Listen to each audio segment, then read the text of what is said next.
Ya Allah peningnya. Ya Allah peningnya. Tapi bohong. A few minutes later. Assalamualaikum warahmatullahi wabarakatuh. Halo semuanya, izin memperkenalkan diri. Nama saya Darin Putri Indarsyah.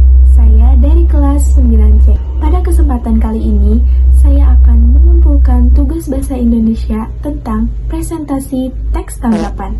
Menurut Kamus Besar Bahasa Indonesia atau KBBI, teks diskusi adalah pertemuan ilmiah untuk bertukar pikiran mengenai suatu masalah. Diskusi pada umumnya dilakukan oleh dua kelompok untuk membicarakan suatu masalah, atau bisa disebut juga teks yang mempunyai pendapat mengenai suatu hal. Pendapat dalam sebuah teks diskusi dapat dibagi menjadi dua, yaitu pendapat pro dan kontra.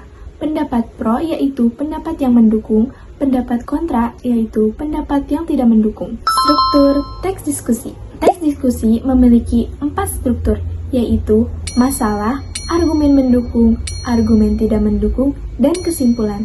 Yang pertama, masalah. Dalam teks diskusi, pasti terdapat suatu masalah atau topik yang akan dibahas. Sebaiknya, pilih pendapat yang kontroversi, sehingga dapat lebih mudah untuk mengemukakan pendapat pro atau pendapat yang kontra.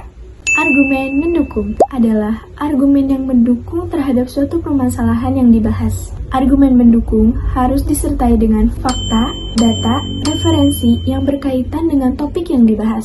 Argumen tidak mendukung. Argumen yang tidak mendukung adalah argumen yang menentang suatu masalah yang dibahas. Sama seperti argumen mendukung, argumen tidak mendukung juga harus disertai dengan data, fakta, dan referensi yang berkaitan dengan topik yang dibahas. Yang keempat adalah kesimpulan. Kesimpulan berisi kesimpulan dan rekomendasi tentang topik yang dibahas. Contoh argumen yang mendukung. Televisi memiliki kelebihan dalam penyajian berita dan umumnya selalu up to date. Hal ini tentunya tidak akan membuat remaja ketinggalan informasi dan memberikan wawasan yang cukup luas kepada remaja dengan cepat. Pendapat yang tidak mendukung. Televisi membuat remaja kecanduan, lupa waktu, dan kontraproduktif dengan kewajiban seorang pelajar yang wajibnya belajar. Kesimpulan atau saran. Dari beberapa pendapat tersebut, televisi memiliki dampak positif dan dampak negatif. Hal itu bergantung pada penonton televisi. Langkah-langkah menyimpulkan teks diskusi. Yang pertama, membaca teks diskusi dengan teliti untuk menelaah suatu permasalahan yang terjadi. Yang kedua, memperhatikan topik dan pembicaraan yang akan dibahas.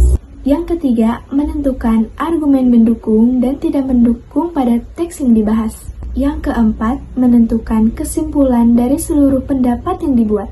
Ciri kebahasaan teks diskusi.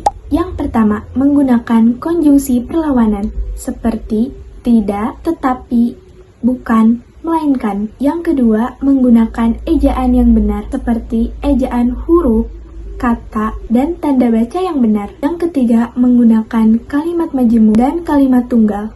Kalimat tunggal adalah kalimat yang terbentuk dalam satu klausa saja, sedangkan kalimat majemuk adalah kalimat yang terbentuk dalam 2 klausa atau lebih. Langkah-langkah yang harus dilakukan dalam menyusun teks diskusi. Yang pertama, menentukan tema teks diskusi. Yang kedua, mengumpulkan informasi yang berkaitan dengan topik yang dibahas. Yang ketiga, menyusun kerangka teks diskusi, yaitu isu, argumen mendukung, argumen tidak mendukung, dan kesimpulan.